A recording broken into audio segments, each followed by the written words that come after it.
Oh, okay. I didn't even realize you hadn't started that. My apologies. Um, her work has been nominated for Best of the Net and Pushcart Prize. She's inspired by 2 decades of Caribbean, by spending 2 decades in the Caribbean, and her third poetry collection, Rainbow Country, is slated to appear in about mid 2026. I do want to talk about that. Also your other work that you have published already. But let's go ahead and see if anybody wants to open up with the open mic. And I would love for somebody to share. Do we have any volunteers? Or are we just here for Marianne today? Okay. Angela, I sent you the open mic list.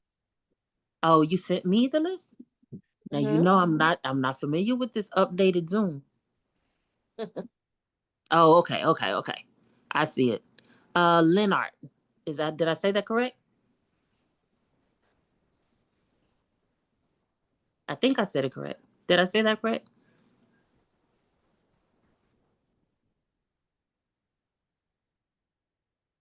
Are they there? Leonard? Going once?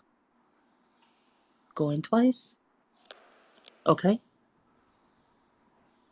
All right. Okay.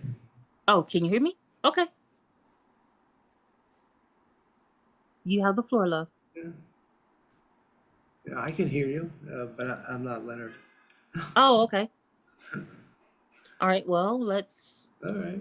till we get him, let's go ahead to the next person. And that was Sam. Is Sam still here? Yes, I'm here. Okay, Sam. Okay, let's see The floor, here. my love.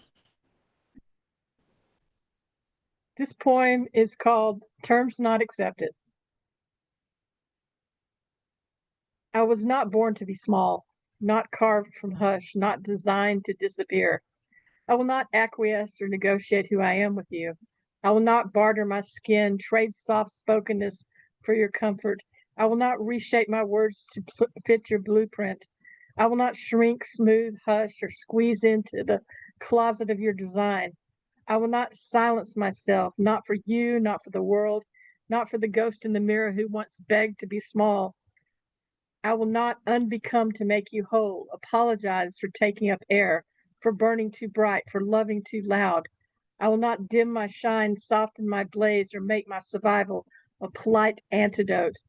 I am unapologetic, unbargained, beautifully broken, and untouched by your demands. Thank you.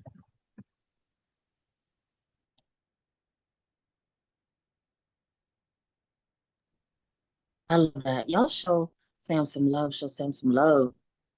That was beautiful. Um, I love that you took a stand in who you are and you're letting that person know, hey, that's not what this is. I don't know who you expected me to be, but that ain't me. So yes, I love that. All right, Leonard, I see you popped on. Are you there, love? Yeah, I'm here. I finally got the mic open. Oh. So I'm not up to this new Zoom No either. worries. Okay. See, I'm not the only one. Yeah. Sure. Okay, railing at the light with an epigraph from an old Scottish proverb. They speak of my drinking, but never my thirst. Then I will speak of it, though they fear the sound of my voice, of my tread, the thread of their being breaking with a rail at my lips. I was cast into life like any of them, expelled from the womb to cry around the blood, and after birth to change. And I was sucked into death and beyond, drained of what I was, to cry out for blood and afterward be only the same. Bloodless, I thirst to briefly fill my veins again. Satiate, I hunger for something, someone, anyone to warm the emptiness. The ages blur in passing, but the hours, the nights, they crawl, stretching like my shadow at a door when clouds betray the moon. God, who might love me still as I love you or not, do I compound the blasphemy when I feel forsaken? I used to love the rising sun.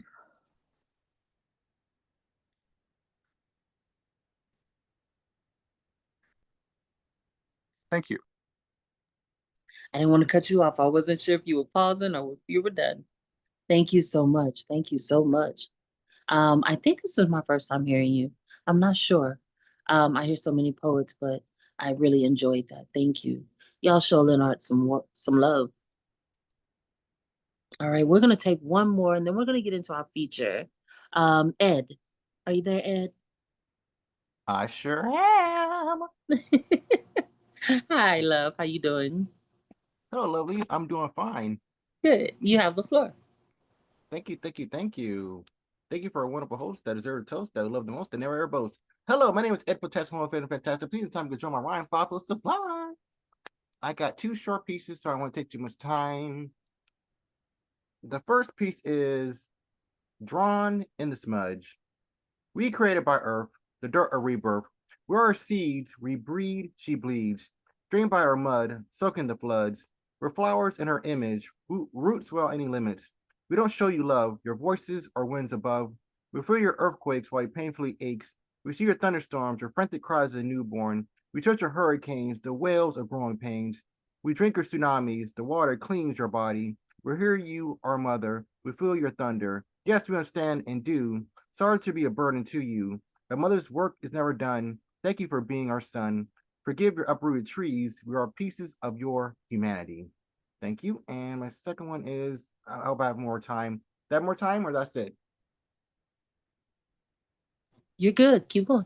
Okay, thank you, thank you, thank you, thank you. I don't wanna pause for a feature. This is called Booked. I feel closed as a rose, riddled with bookmarks, scribbled in my pale heart, stuck on a bookshelf, contemplate with myself. I'm not like the others. Let's learn with one another. I'm a book just like you, whether you're old or new. You're written with memories out of each doodle of reality. You look pale like you're under a spell, like a dog finally catching its tail. Yes, you're a walking, talking book. You say or do whatever to get us hooked. You cover is art from the past, but I hope your good times were a blast.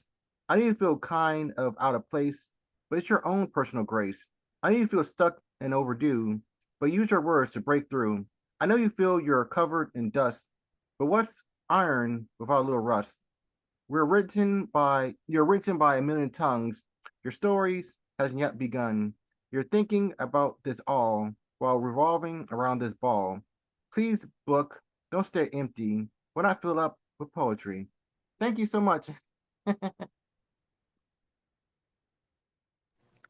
Y'all show Ed some love, show him some love. Those are beautiful.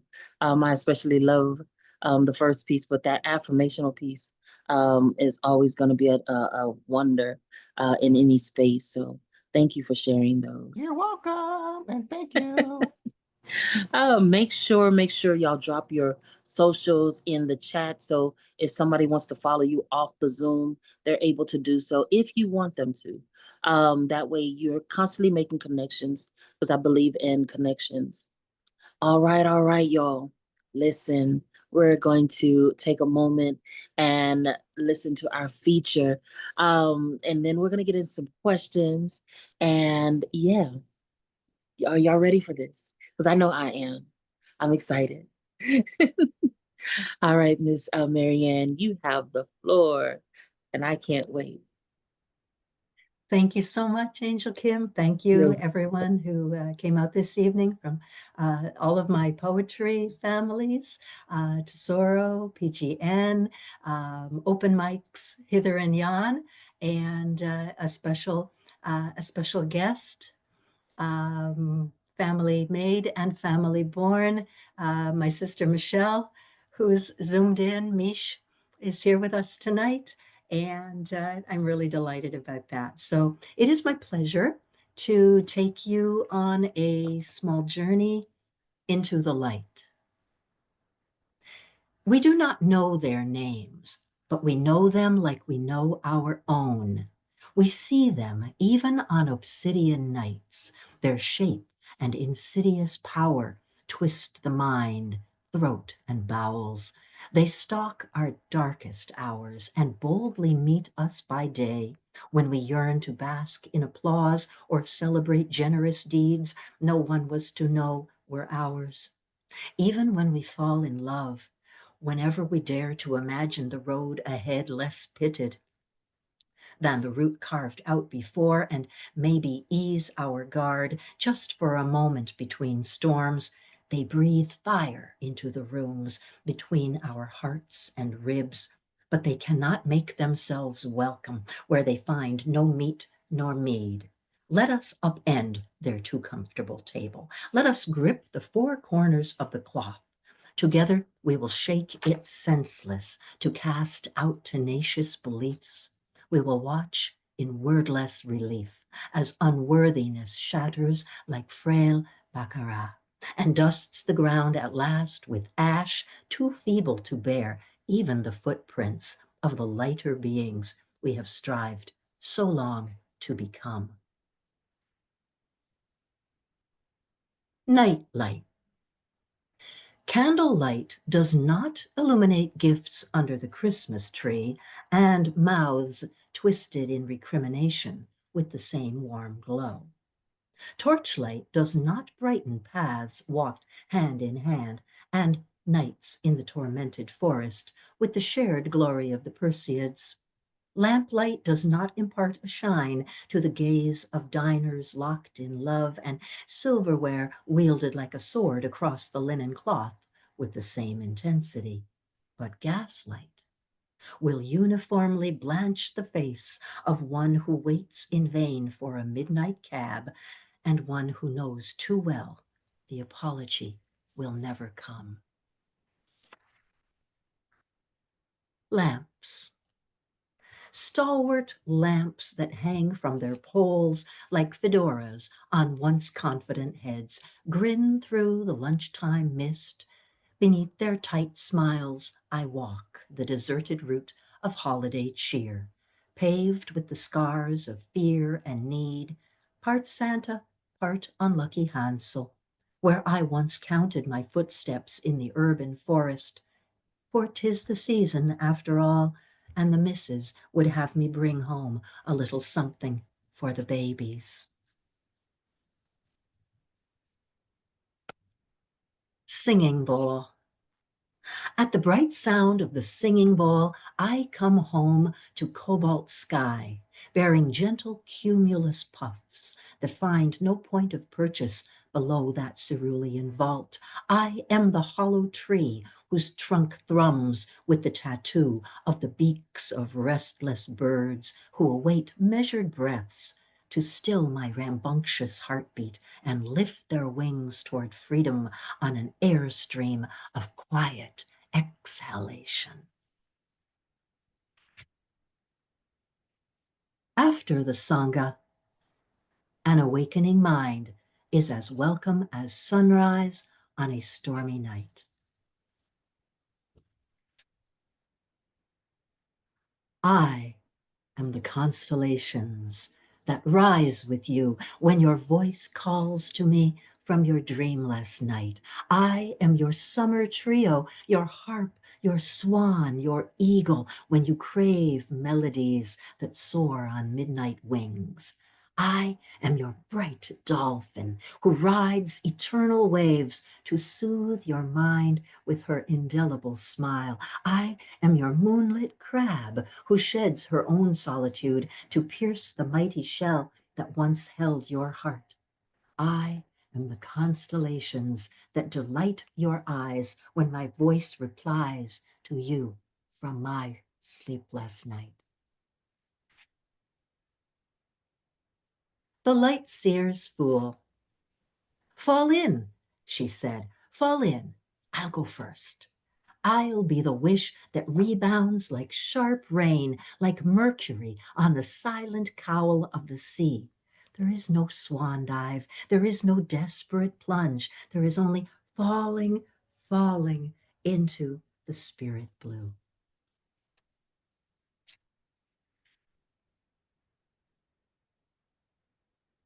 To my child before I go. From the day you soared above our ancient stones with your dreams for a crown and butterflies to lift your wings, I have known we would never walk these carpets of grass and thorns just the same way again. With every full moon night, that clear, cold light split my mind. Now my hour nears, but still I say it has not broken my heart. Through the years you longed to look deep beyond the mist, yet never plunge into the smoking falls. I felt my eyes soften as I listened to your hopeful voice speak its certainty, as my greater years filled in the wishful cadence, for a mother always knows the timbre and rhythm of one who springs from her body. I am grateful I could give you as birthright the hearts of our ancestors, for I know we shall meet again in a place where you are yet unwelcome, and I will visit you with every rising sun, every kind touch of breeze, every compliment shared with your beloved, for only the shell returns to the sea, and green leaves return to dust the red earth. My love for you remains. For my daughter, Julia. The art of kindness. Come, practice your kind arts with me. Mold my porcelain clay into the sort of vessel from which you can drink without cease. Remove layer upon layer of striated years until you reveal the angel in the marble. Moisten your brush in the waters of bliss, that its fine bristles may glow turquoise and sapphire like sea and sky and desire. Clutch the neon chalk in your fist without fear that the next storm will make sidewalk spectra of your handiwork. Observe well that you may sharpen your tools and capture the real and the unreal in fine lines and shading. I will pose by the hour for you, in the rising half-light that flows from the east and the falling rays that mark the way west. Wrapped in luminous mist from the scented moon, we will become maestro and muse, and all the kind arts we practice will at once be made perfect. Morning in Rainbow Country. Dawn renews the miracle of breath that animates every cell and blood that steals every nerve. Some mornings, the message thunders onto center stage, and I must raise my umbrella even en route to the mailbox. But today, I need only lift my eyes from the pillow to watch a bright pastel arc dive into the lagoon from a gray bundle of clouds. I marvel that the translucent slice is not merely a flash, but lingers in its resolute advance across the still water, gift wrapping the sails of anchored boats in lime, fuchsia, and lavender light, shimmering with silent hymns of joy. Silhouette. You stand in your circle of light. As you raise your palms and lift your chin, your song rises into the night, imprinted on the sky like a newborn sun. Still you say, they do not see you. They try to overlook you, but you do not see them raise their hands to shield their eyes as they squint into your high beams. For even backlit in silhouette, you occupy the foreground. You are not one to see through. Storm season. There is nothing not to love about the zephyr that wisps your lover's hair into your eyes on an afternoon when you cannot wrest the sticky clouds from your steaming back and thighs. There is nothing to lament in the fresh breeze that lifts the frail curtains like a spinnaker and inflates them above the bed where you lie vigilant in the half-light. There is nothing to fear from the ripening wind that scuds the chaise longue across the stone veranda and plunges it into the pool cantilevered above the sea. There is nothing more to apologize when the storm enrages your mind. Nature ululates beneath your skin and rotates every atom of your bowels. Now there is only to wait. Dawn. The frosted pane above my head sifts unaccustomed gray light into the snowy room that muffles sighs and dreams. Doves have come to nest where you sleep. You look like Jesus.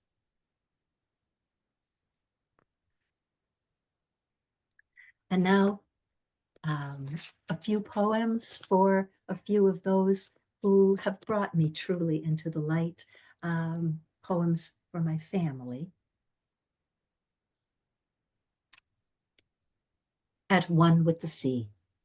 My father was at one with the sea. In his arms, the water was my best friend.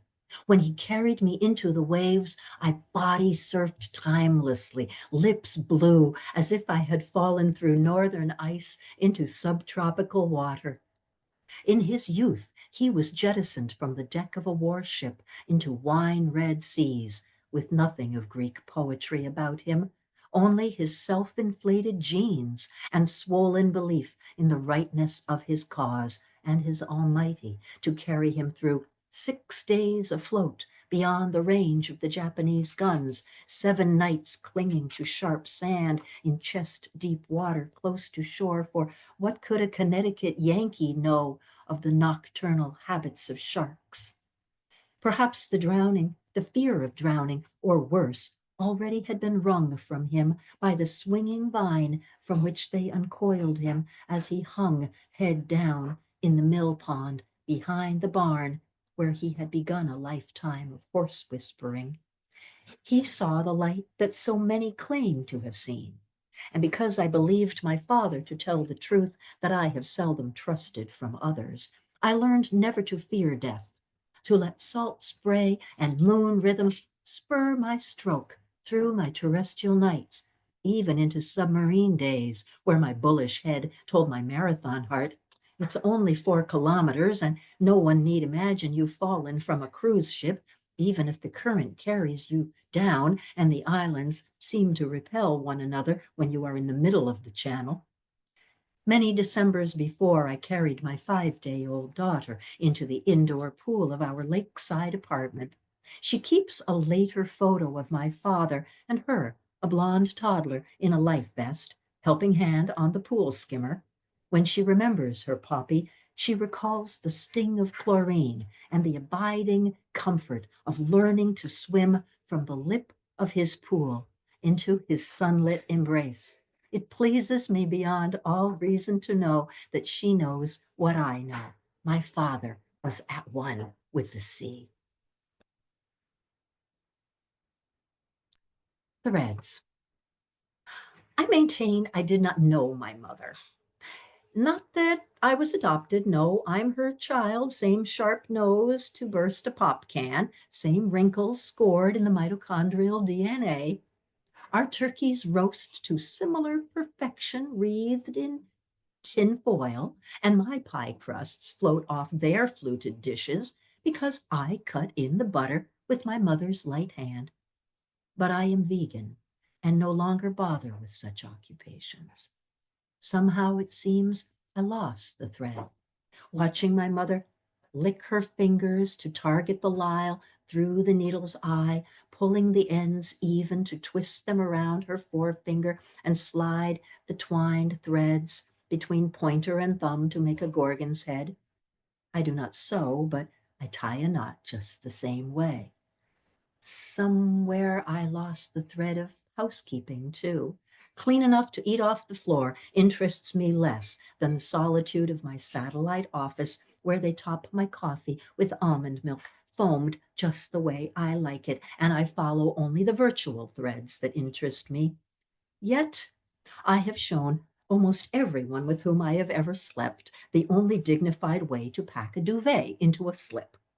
Turn the case inside out, reach into the corners to grab the duvet's ears, and quickly muffle them as you flip the whole thing right side out, just the way my mother did.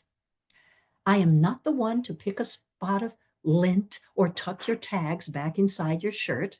That was my mother's too familiar way, even with strangers. But I bring home garments and cut out the labels, picking loose threads clean so they won't niggle my neck. As a kid, I stood for hours in August heat, despising the straightening of hems before school each September, but I still have never worn a dress whose plaid did not match under the arms. Once upon a time, I declined to marry a man whose sister ironed her children's socks and underwear. I could neither relate or become related to that. And that's where I think even my mother would have known to draw the line. And finally, one more poem inspired by someone who is always a bright spot in my day, and that is for my sister Michelle, her spirit animal, and my moon. The poem is, "Moon," said Raven, "you are the ride or die, never the star, always the supporting player. Yet all eyes turn to you in love and extremity as you mirror the vast beauty, hope, and possibility that surround you with ever new expressions of healing and delight. I am born to break away, to fill the sky with ebony music, restless, powerful, and proud. My intelligence inspires warriors as they gird themselves for battle. Yet too soon I become the dark omen, and a gathering of my kind and unkindness. They do not know what I know. We are just the same, you and I. Outsiders, outliers, otherworldly. You are everywhere with me. And a blessing it is, my sister Mishu. And I'd like to share with you two poems from a moment when the light was briefly stolen from me, and it was quite a terrifying moment indeed. The first poem is called Cataract. Sliced open by light, I plunge into my darkest fears. My feet, always cold, are clammy. I wonder if the surgeon can smell them. I say I am a poet and will talk if I cannot write. I tell him Michael is here. My field of vision has become a spirit blue fractal plane. The archangel has brought bougainvillea, fuchsia, and tangerine. I hear someone turn a kaleidoscope. I wait for the tinkling cataract of sand that resonated inside my childhood toy, but I hear only a metallic music, a faux Chet Baker. I wish the doctor had told me he was a jazz fan, like my obstetrician who welcomed Julia with Stan and Astrid. And I remind myself to ask Dad if it was like this for him after they cut him down for dead from the swinging vine above the mill pond when he was 9, and no part of living or dying ever frightened him again. Second eye. Anne-Laure stands beside me at the table where we await the surgeon. She tells me she is the mother of 2 teens and a toddler, but today she comforts me, swaddling my childhood fears of the dark as I clutch her kind nurse's hand and cling to her gentle voice. The words of poet friends spill into my mind, the scarring scalpels and the acid fruit we must know before the sweet. I exhale hard and stare into the overhead lamp. Spring pansies with golden smiles tumble from a watercolored sky that swirls and eddies like Monet's lily pond. Fuchsia, spirit blue, and jade, rose petals bloom in concentric coronas. The heads of faceless Toltec men amass one behind the other. As the doctor bathes my eyes, the hummingbirds that came to light in my trepidation rise into the lowering dusk. A kind of blue like Miles's trumpet, and Anne-Laure tells me it is done. Dragons. My hands no longer have the strength to weave our vows again each day and unravel every knot by night.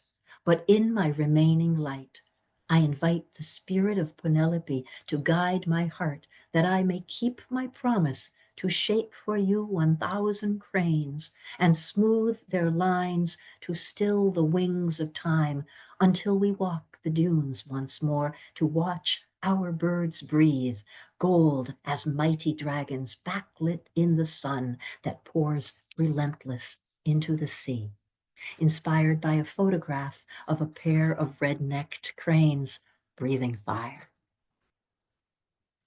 My penultimate poem, North Star. I have waited for this ebony night, breath moving like pitch, tree frogs and bird song rusted into silence by the weight of chains. I bundle my kerchief into my hand and touch the heel of bread that is all I have for the babies.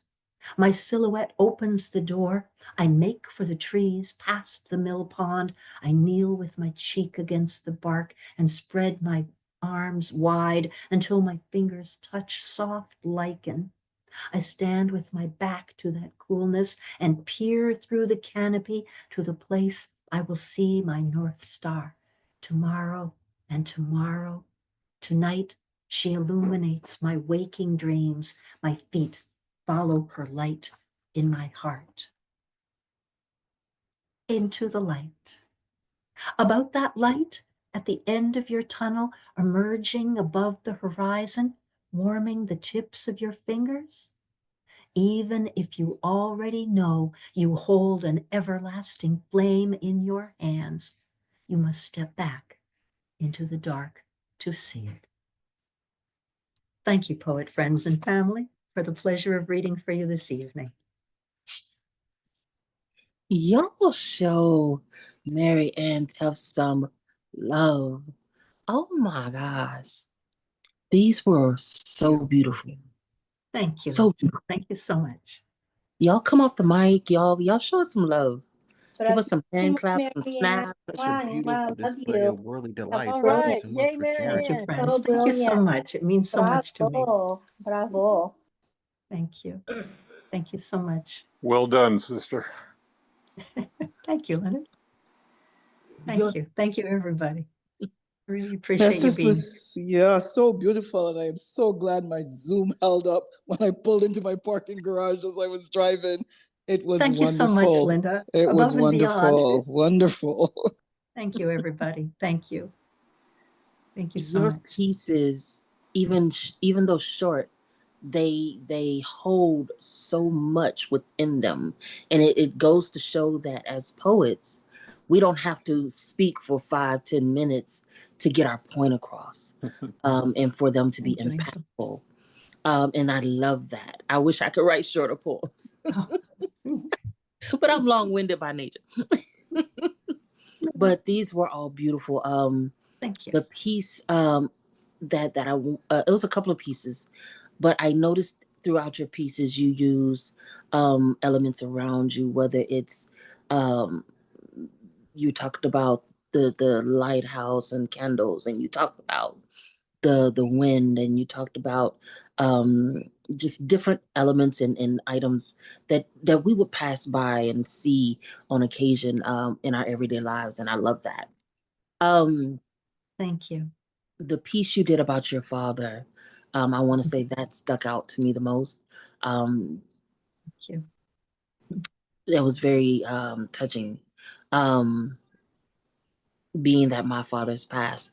I want to say that Mine may too. be why I gravitated toward it, but magnificent writing. Thank you. I know that you have two books already out and you're working on your Yes. third. Tell us about the first two. What are the names of those books and where can we find those? Yes. Well, they're available on Amazon and online bookstores. My first book was called Full Moon Fire, Spoken Songs of Love.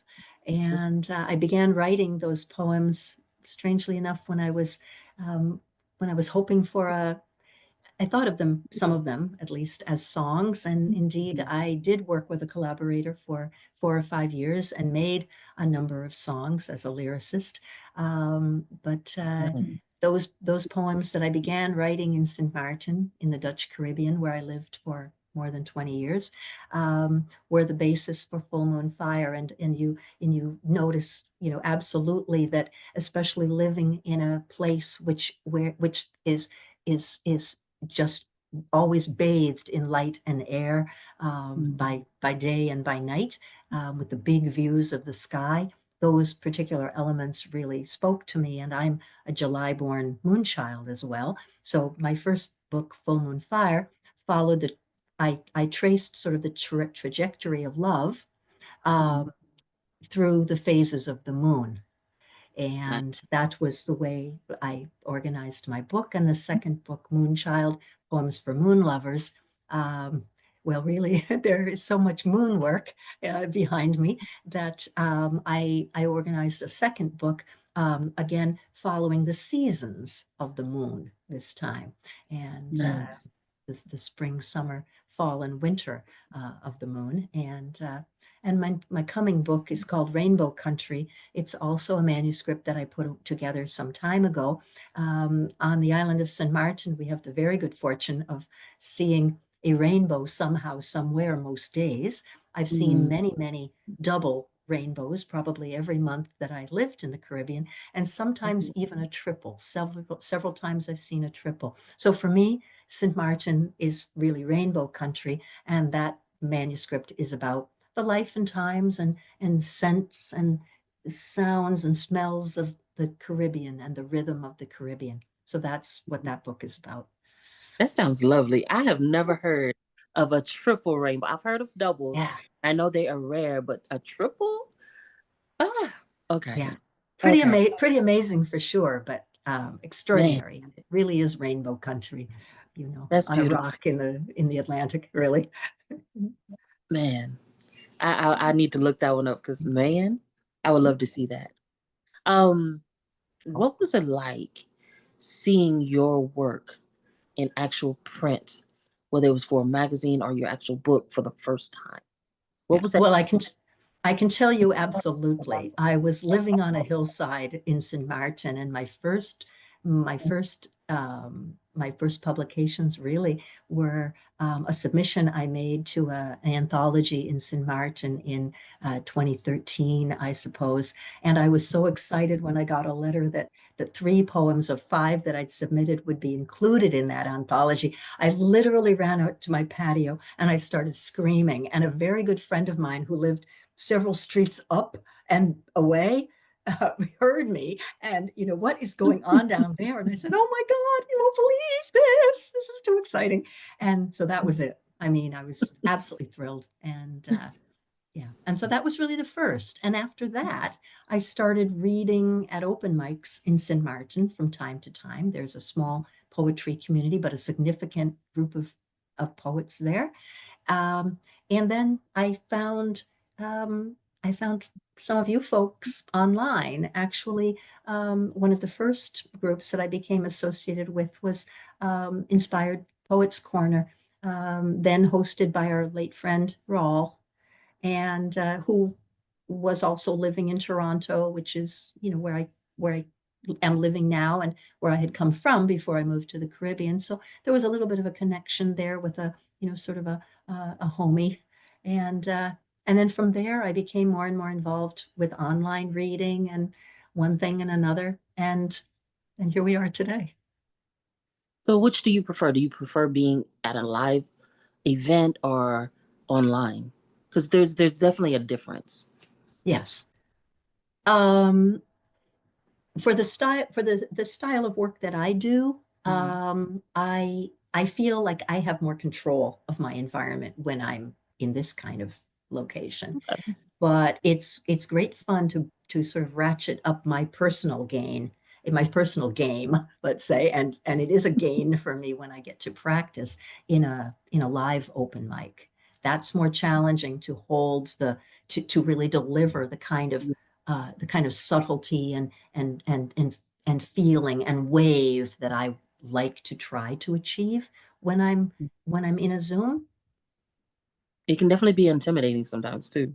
It can. And many times, people are drinking and they're chatting and they're eating, and someone comes in and you hug someone and You're like, hi, I'm here on the mic, and life is going really, really going on around you. Where in the Zoom, we always have hosts, and we are working with our poet friends, and we have a lot more sort of control, and usually, there's a lot of respect for the person who's in the rectangle at that moment, whether a feature or in the open mic. So it is a completely different sort of thing, for sure.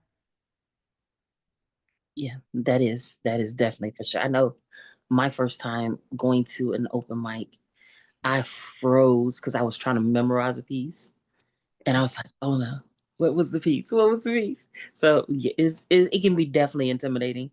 And as soon as I sat down, the piece came to my mind. I was like, "You know what?" Good. Needless to say, they were very welcoming. They were just read it. We want to hear it. So Exactly.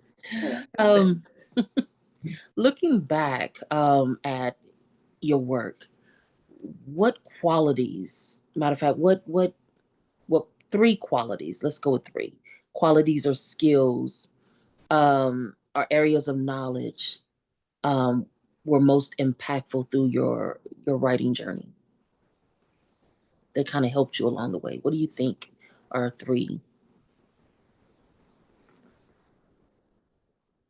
Um, well, I would say um, some things are related to the fact that I went to journalism school. Okay. So when it comes to writing, I know it's, not always going to be deathless writing, deathless poetry, but I don't tend to block, because I'm really accustomed to working, or I was very accustomed to working in a newsroom, working on deadline. What, Tefft, you can't polish it up, just get it out. I need 11.4 column inches and I need it in, 18 minutes or whatever it is, get it done. So as a result, I've done a lot of writing, and I tend to get it out. So that's stood me in very good stead. I've gone through many periods where I have written every day. Again, not always, something that I want the world to see, but I have a lot of writing behind me and a lot of writing experience, a lot of hands-on practice, and it comes from feeling very comfortable with just the simple practice of writing, through my career. Another thing that I credit journalism school with is, when you're, especially as a feature writer, you are very much looking to show, not tell.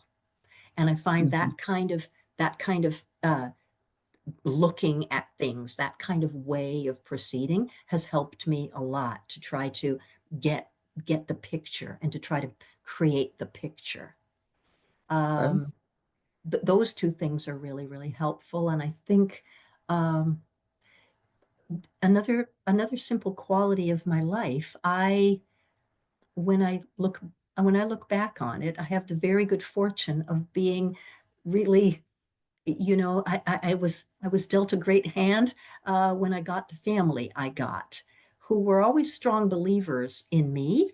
And as a result, if I wanted to, sort of muddle around and write some poems, they were behind me in Yeah. whatever it was that I wanted to do. So when it comes to, um, you know, trying to push on and learn things and try my hand at something. I'm not very, I'm not very intimidated by, trying different kinds of things. Nice. Um, and I think, funnily enough, I think that shows. I wanted to make a joke earlier on when, nobody wanted to step up into the open mic, and it's kind of like when I first started going to open mics just a few years ago, Hmm. somehow I was always behind Finn Bell and Lacan and Leonard and Mark and Stacy and CP Mays and Elemental and Paul Hmm. Skiff, and I never knew any better. I didn't know to think, oh my God, now it's my turn. What am I going to do? But Hmm. I ended up taking, all of that wonderful space that those writers had stepped into. And now it was almost like, you're like getting behind a faster runner, or you're getting into, you're in like, F1 or something, and you're getting into somebody's train. And the space was kind of created. And I feel so, so happy about having just gone ahead and been, somehow received, and now, I'm part of the family too. All those kinds of things have really stood me in good stead, I think. Nice. Nice. I love that. Have you ever done a collaboration with anyone? Um, yes, over the course of time, I've read with a few people. I've covered a number of writers' works at open mics that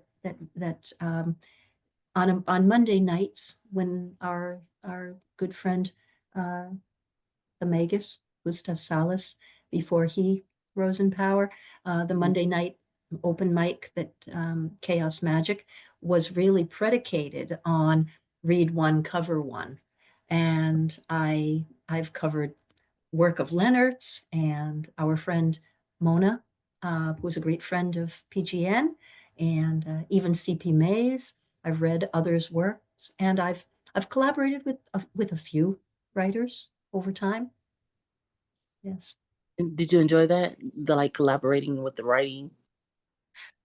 Yeah, I do. Especially when you're trying to bounce ideas off each other, and it's not always easy, because you're not Especially if you you're have not in the different same, you're styles. not in the same, I've never been in the same place with anybody Mhm. to be able to, sort of give and take back and forth to create that way. um, it's tended to be a little bit more that we're both writing to a similar theme, or someone will start something and then the next person will come in on it, and the next one, sort of back and forth like that. But yeah, I appreciate that's another way of, sort of, um, trying to expand as a writer. Most def. Um, I have a couple of more questions. I like to think outside of the box sometimes. Mhm. So thinking of music and thinking of your poetry, what genre would you say your poetry would fall under if it were an album? Oh, I suppose I have to be, in the smooth jazz department, I guess, Ooh, that yeah. kind of thing. Probably. I can But see I that. like, but I like to think there's somebody with a good bass in there somehow too, that just, from time to time kind of lets things go and surprises Mhm. everybody. A couple of solo acts in there with some piano. You know, I love that trumpet. Yes. exactly. So if I know we're getting to know you and your poetry, but I also like to know the person, a little bit about the person themselves. Of Uh, course. what are some of the things that you love outside of poetry? Like, what are some of your passions outside of poetry? Uh, I do love to travel, and I wish I could do much more than I do, but I'm looking forward to the next chapter. Mm, Um, I really love to write in general. I okay. love politics way too much. I think even some eyes in here will start to roll very quickly. Um, I do love nature. I tend to like personal sports. I never was a team sport player Okay. in school, but I skied, and I ran long distance later in life, and I swam long distance. Um, which the great thing about that is you don't really have to be any good. You just have to be able to finish, and then people Yeah, kind of applaud that. Um, it's finishing a marathon is winning. In that sense. And definitely. so those kinds of things, I do like to train. I'm a gym rat. I love to dance. I love Latin music. Really, Nice. all kinds of Latin music. I love all the dances, and I dance them. Um, yeah, I do like music. I like to sometimes dabble and, watch videos online and make, to follow art tutorials designed for, grade 1 students that I think are really, just my speed, those kinds of things. But yeah, sort of have a fairly wide variety of interests. And especially coming from a journalism background, there's very little that doesn't interest me. And, and blessedly, I've learned to talk and to people and listen to people who Yes. have almost any kind of expertise. And then I become quite interested as well. Nice. Nice. I know you teach. Mhm. What has that experience been like for you? Well, it's been extremely satisfying in many ways. I teach in the Montessori system, which allows me to remain with students for 3 years in a cycle. That's very typical in the Montessori classroom. It's very child-centered. We aim to help students develop their independence, their self-regulation. That said, the classrooms, if you know teachers, I'm sure I'm not the only one who says that classrooms have changed. There's many students do not have the support that they need in the classroom any longer. And I am not a special educator. I'm a Montessorian with a good heart, but I don't have all the skills that many children need in one classroom. So it's become quite challenging, but I have had the satisfaction over the years. What I do think about teaching is that you are at your best where you're authentic. So in the Montessori system, I deliver 7 subject areas. I love to teach math, but I'm a poet. And over the years, that's where I certainly am incredibly authentic with students. I love to read aloud. I always have to stop and, like get them super psyched and read a passage again, and then talk about how it fits in the writer's toolkit, what the writer was doing, why we love it, why it works, why lyrics work the way they do, all those kind of things that I'm really super psyched about and that I understand. And I can help kids, start to understand why they love what they do too. And I have had the pleasure of having about 35 children from ages about 9 to 18 become published poets and short story writers, and not simply, in photocopied booklets made at school. But there are quite a number of literary journals out there and others who do, from time to time, look for work from those under 18. And my students have had a lot of success with that, and I'm really proud to have guided them in that way. Now that is amazing. Yeah. That is amazing. So thank you for that. Pleasure's mine always. Last question, and then I'll get off of my soapbox. If this was the last time that you could speak with your students, what is one message that you would leave with them? Whether it's for the world or personal, just one message that you would leave with them that you would want them to remember.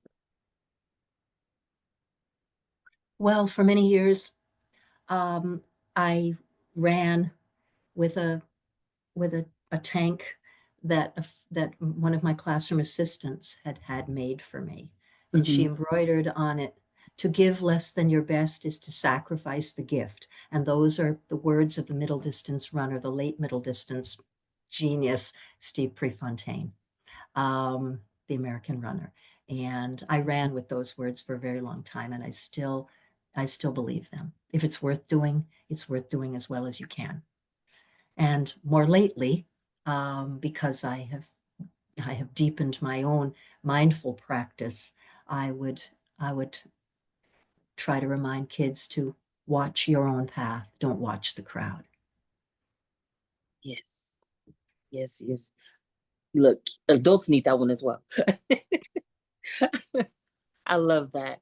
Y'all show some love to Marianne Tefft. Y'all show her some love. This has been amazing. Thank you for Thank you, sitting down everybody. talking with me. Again, What a my pleasure, apologies for being Angel. late. Thank you so much. You are welcome. I have my time zones all screwed up. Never mind. Oh, but thank you, thank you, thank you. Y'all come off mic. Y'all show us some love. Show us some love. Love you all. Oh, thank you. All right, we're gonna have you come back to close us out with a poem, whatever poem you want to close us out with. But we're gonna get back into the open mic. So I know I have two people on the open mic. If somebody else wants to share a piece, please let us know. But I have Mark. You're up next if Mark is still here. Yes. Awesome. Hi, Marianne. That was wonderful. Hey, Thank you. could you enable the share screen? That's the way I like to read, if it's okay with you. It's on the Miss Stacy would on have the to do that. in the host tabs there. Yeah, Miss Stacy would have to do that. I don't have any control over that. Hold on. If I don't not, know. Okay. I don't know if she can hear you or not. oh, Miss Stacy, are you there, love? I'm here. Oh, okay. He said, "Can We you?" don't normally share screen, but we Okay. can go ahead and make an exception in this case. Okay. Let me get it set up. Hold on just a moment. Okay. Thank you.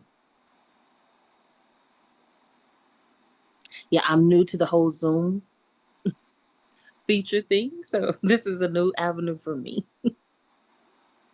if it's a real hassle, that's okay then. It's usually it's just You right there should by be, the yeah, you host should be able tools. to. Okay, Yeah, try now. thanks a lot. Okay, okay. I have a couple of fast poems. Um, this one is called "In Summer." There is a time when honeydew is ripest, whose sweetness burns with a strange lightness. You must slice it into little hearts, know the scent of fruit before the spoil, and know the answer when this ballerina, age 14, reveals she has a boyfriend and asks, "Grandpa, how do you know when you're in love?"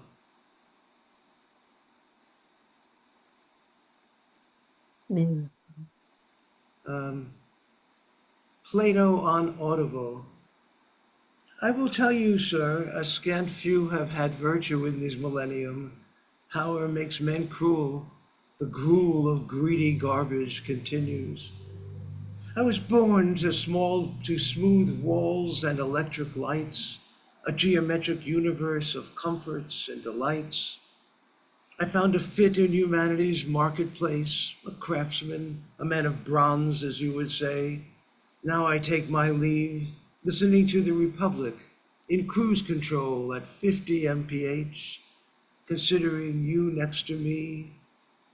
What an expression on your face in the passenger seat with this traffic on Du Sable Drive, Chicago.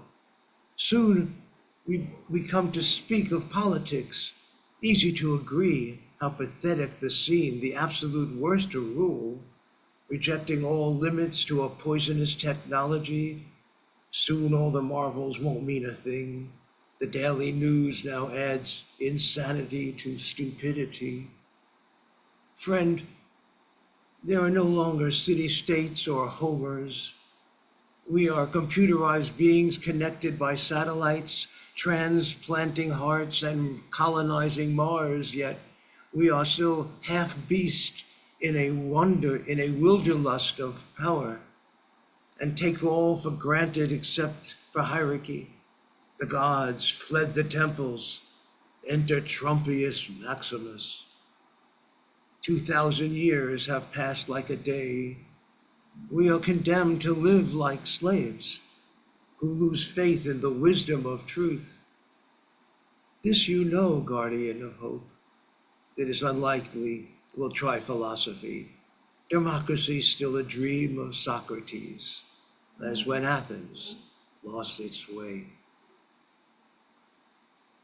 And a fast one here to end. Genocides. How many scars from the torturer's fire have whole populations endured, where memorials of stone and sword decorate the public spires? Whose eyes have seen the hate of men before ripped from their sockets? When will survivors of holocausts say now and forever, never again? And thank you. And thank you for letting me share. Thank you. Thank And you. let me share also that I just published a book with Poetry Global Network, and Marianne is in it. Oh, nice. This is a Nice. collection. This is an ekphrastic collection of black and white images from PGN Publishing. It's called Black and Improvs in Black and White. It's on Amazon and all that, but I just wanted to share that for Marianne's sake, being she's here and featured tonight and featured in this Thank you book so review. much, Mark. Thank And you. by the way, when you were Angel, when you were asking about collaborations, as it happened, one of the poems in that anthology was written to a photograph of our friend Leonard Lund, who is here tonight. So that was pretty neat. And Parquillian, I know, also has work there, of course, and his beautiful handiwork all over the anthology. So it's super cool to be to have you point that out. Thank you, Mark, so much. Thank I you. love that. Mark, if you will do me a favor and post the name of that in the chat for me, that way I can grab Absolutely. it, so that I can Sure. go look that up. You got it. Thank you. Thank you so much. Right, bye-bye. And thank you for sharing your pieces. Thank you for letting me do the share. Thanks. All right, all right. We're going to keep this thing going. We have the beautiful, the incomparable Miss Stacy Dyson on the mic next. So, Miss Stacy, you have the floor. The heck of an introduction for a quick share. I appreciate it. When Daddy told us the grits thing, I was still in school, 15, 16, just getting interested in relationships, not sex, just how it worked between men and women. The psychology, sociology of how folks got together and got along. Let me start by saying I was a very protected girl, not in the sense of being hovered over or not encouraged to adventure. I had sisters who would fuss with me but fight my battles come push to shove. My mother taught me defense via sharp tongue and wicked wit, the way Southern women do. And my father, well, my father, Daddy was a combat veteran Golden Gloves champ who had a miniature gun collection and made no secret that even looking cross-eyed at a girl of his was not an option. When Daddy told us the grits thing, it was after growing up years of watching how my parents danced late in the living room, spent walks holding hands and making mutual, respectful decisions, watching arguments that didn't always end like fairy tales, but ended, watching Valentine's addressed to his special angel, watching the pride on her face when he sang with the God's messengers, years of watching how men and women needed to relate to each other. Years of hearing stories from friends and seeing stuff in other people's houses that would later make my parents purse lips or shake disapproving heads saying, no, or we don't do like that. Years of friends whose fathers treated their mothers like property or stupid or not as good as. Talk trash about women with their wives or girls or daughters looking embarrassed or scared or too beat down to breathe. Saying to my father, bet you wish you'd had some boys instead of all them girls. Daddy was never what you might call amused by those words. Made sure we didn't spend too much time around such folk. Made sure we knew better than to listen to men like that. Made sure we knew better than to be women like that.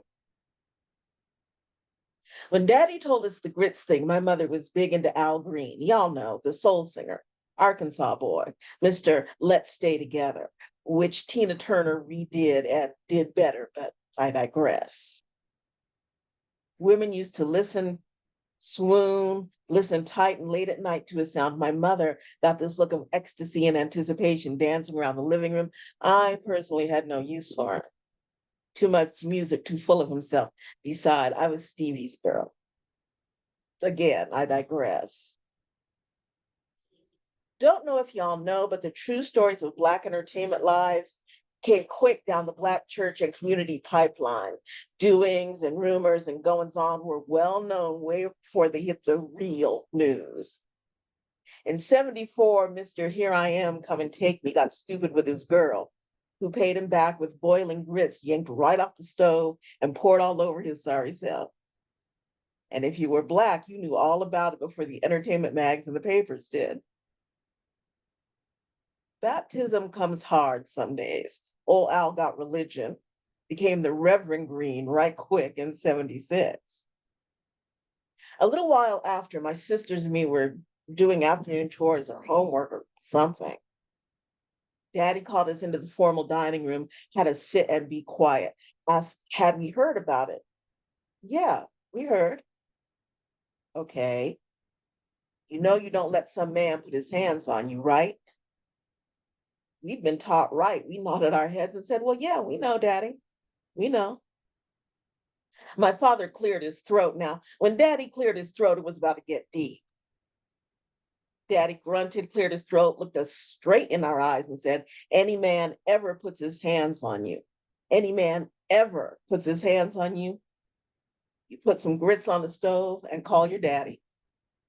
Y'all got it? We got it. That was 40 some years ago. My daddy's been gone 15 and some.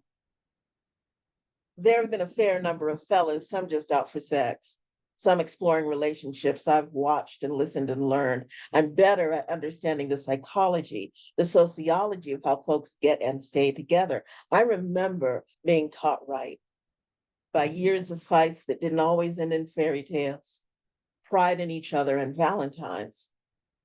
I am forever open to the psychology, the sociology of men and women and how we get together. I deeply believe in equal decisions, dancing late at night in the living room. That being said, every kitchen I've ever lived in features several large pots for boiling and at least one freshly purchased box of grits.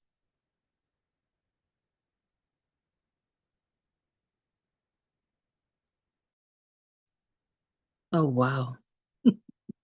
Wow, wow. Yeah.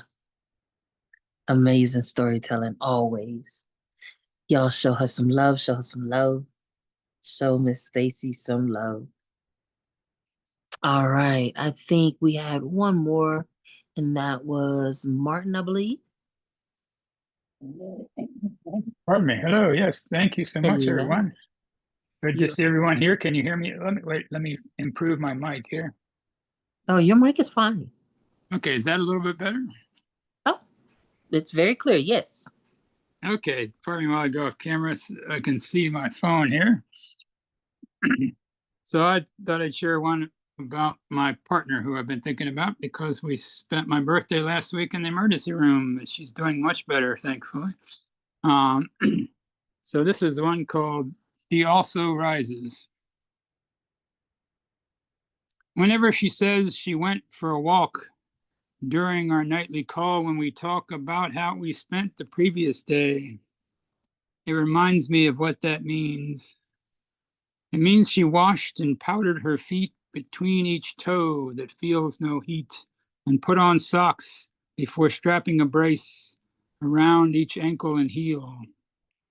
She then would add another pair of socks to keep the braces on, then squeeze her toes. She then would add another pair of socks to keep the braces there, then squeeze her shoes over all of these and tie the laces tight. Now slowly she rises up off the floor and carefully makes her way to the door, where stand the crutches that help her maintain her balance in the open air. And thank you so much. Thank you for mentioning the anthology, which I enjoyed helping with the layout and doing the cover with one of my multilingual calligrams, like the one on my wave behind me. I can put some links in for those, for anybody who wants to check those out further. Please. Yeah. Yes, drop some links in. That's everybody. If you want to share something, please drop your links in the chat so people can grab those. Also, I just want to make y'all aware if you would like to contribute to the Tesoro Flow, please, there's a website dropped in the chat. so that you can do so. We take donations to help keep this going, and we appreciate anything that is donated in advance. All right, all right. So if there is no one else to share, we are going to get back into our feature, so she can close us out. If you have any announcements that you would like people to know about, Miss Marianne, please go ahead and do so now. Well, there is one more poet who would like to share if Oh, there's okay. time. And if you wouldn't mind, before I I read, don't mind.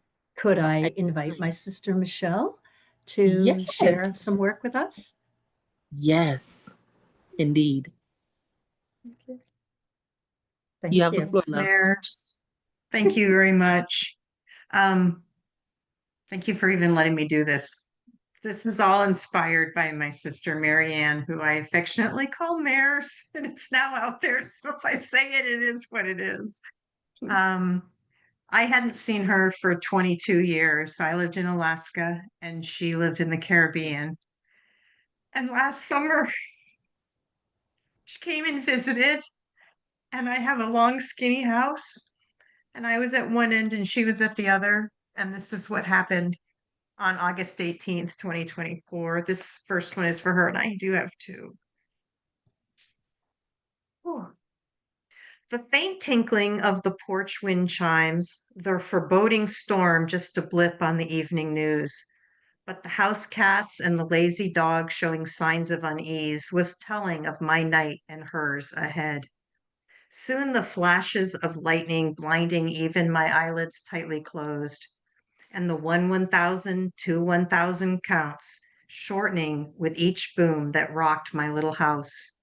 I could only tend to my animals inside and worry about my sister at the other end of the house, while worrying also about the tiny hummingbirds that circle the back feeder, the redpolls, finches, and doves on the front, the osprey in their large nest in the tower in my front yard, and the deer and elusive coyote that frequent the meadow. What are they thinking? How will they fare the storm? Where will they be in the morning? These things filled my thoughts, my restless night. Clouds are now gone as the morning sunlight filters through the woods beyond my fence, the hummingbirds flitting in and out of their usual breakfast feed. The front feeder busy like the town's favorite cafe, serving the best cup of joe around. The osprey already returning from a normal morning from the shallow bay beyond with their fresh morning catch for their growing fledglings. The doe peeking across the meadow, ears swiveling, perhaps to ensure the booming has ceased. Her twins still hidden, but I think waiting for her all clear signal. No hint of Mr. Coyote, but many days I do not see him. I choose to think he is just sleeping in this morning. All is well in the yard. And Marianne wrote a poem as well that same night. We were at opposite ends of the house writing the same but different. I'm sure hers is more eloquent. And I do have one more. And this is for Marianne. I wrote this for her birthday a couple of years ago, I think now. You two are like peas in a pod, they used to say. Well, I remember one day when I was 3. She came through the door waving, I have my report card. And I heard card and I thought, ooh, like a birthday card or a Christmas card. It must have pretty pictures. So I scampered onto a kitchen chair to get a better view. Card didn't have any pretty pictures. It just had something that they called straight A's. I don't know what all the excitement was about, but it seemed to make everyone else happy. She was 9, my big sister, and I wanted to be just like her. She was tall. She could reach the peanut butter jar from the highest shelf. We used to eat out of that jar together while my mom's back was turned. And she was smart. She knew stuff. She could read, she could write. I mean, she could dance. And of course, she could ride a bike. I mean, that is about everything, right? That's everything when you're 3. We said we were like 2 peas in a pod, but at 3, I didn't really know what that meant. But with decades of gardening under my sun hat, I know quite a bit about two peas in a pod now. I know that they don't always look alike, although we sort of do with the family resemblance. One can be bigger, one can be rounder, one can be smoother, greener, or maybe even sweeter. And I also know two peas in a pod always have each other. They always have each other's back, front, and side. Two peas in a pod always have each other. So check. There's that familial pod resemblance. Yet from childhood, we were not that much alike. I did not always get the straight A smiles when my report card came home, and she could read and write all day curled up in a cozy window seat, while I preferred to play outside. While she wrote inspired by what she saw through that window pane and beyond, I was happy to stomp in mud puddles and play hide and seek with the farm animals in the yard. As we got older, she'd open her preteen door to my pesky let me in tap. We'd giggle ourselves silly and play card games till the wee hours of the morning. By the time she was a teenager, she was a world traveler. While I was still a kid at home, missing those nights together in her room. But she sent me postcards from Germany, France, and Switzerland. Today, softened, creased, and gently dog eared from the half a century that I've saved them. Over the decades, we've lived thousands of miles apart. She in the warmest sunlight of the Caribbean, me in the shortened days of Alaska's winter. Seeing each other only in person on the rare occasion hasn't weakened our bond. In fact, sweeter and stronger, like the wind-swept carrot seed grown outside the row. So, two peas in a pod, they don't have to be exactly alike. Two peas in a pod are simply side by side in life. Two peas in a pod stick together no matter what. Two peas in a pod always have each other. And I love you, Mares. And thank you for letting me be here this evening. Oh my gosh. Thank you so much, Mishi. That was absolutely beautiful, both pieces. Y'all, show her some love. Show her some love. Absolutely. You That was touched. so sweet. I'm about to cry over here. I know. I was over here wiping my eyes. I was like, oh my gosh. You and me both. Thank you for letting me read. I appreciate that. No, anytime, anytime. You are always welcome. All right, Marianne, you have the floor, my love. Oh my goodness. Oh yes, I do. Mm-hmm. And I have to say thank you to everybody. This is my family here tonight, born and made, and I really appreciate you all being here. Your support is just above and beyond, and I appreciate it tremendously. This is for all of you. It's called Storytellers. You did not ask for the shoulders of the elephant to bear the weight of pitiless centuries. You did not seek to rise above the plains like the giraffe that knows what only clouds may know. You did not consent to the hide of the sequoia to withstand stinging salt, cringing heat, torments of insects, and unbridled fire. You did not beg for the heart of the lion to lead where none will follow. You did not petition for a throat to open wide as the pouch of a pelican, nor a voice to ring from it more crisply than 1,000 copper bells. You did not invite the hands that hold the pen that cannot back down from the righteous rhyme. You are every ancient curse, and by them we are all blessed. Thank you so much, poet friends. Thank you, storytellers all. That was so beautiful. Y'all come off your mics, come off your mics. Show Marianne Tefft some love. Show her some love for the last time, y'all. Woo, Marianne. All right. Ah, Thank you, Congratulations, everybody. Marianne. Woohoo! Good night, all.